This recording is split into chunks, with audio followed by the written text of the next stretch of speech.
Bumaliktad na rin ang isa pang tumestigo noon laban kay dating Senadora Laila de Lima, kaugnay po yan ng hinaharap nitong mga kaso.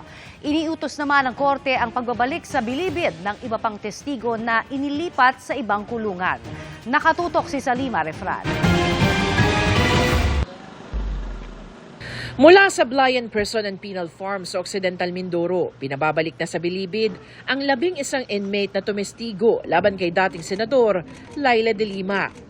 Utos yan ng Muntinlupa RTC matapos pagbigyan ng hiling ng kampo ni de Lima at ng panel of prosecutors.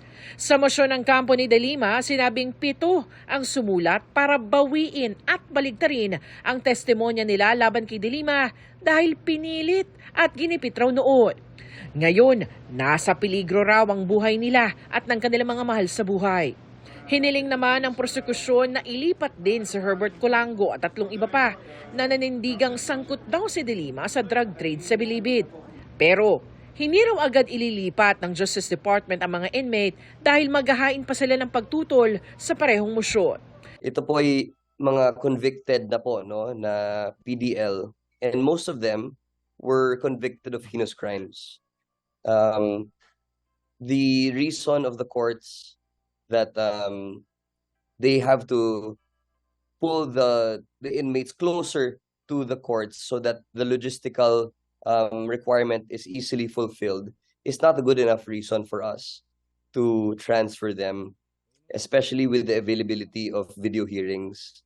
Sila rin daw ang tinurong nasa likod ng mga gulo sa bilibid noon at sumubok pang makaalis ng sablayan gamit ang isang fake DOJ order.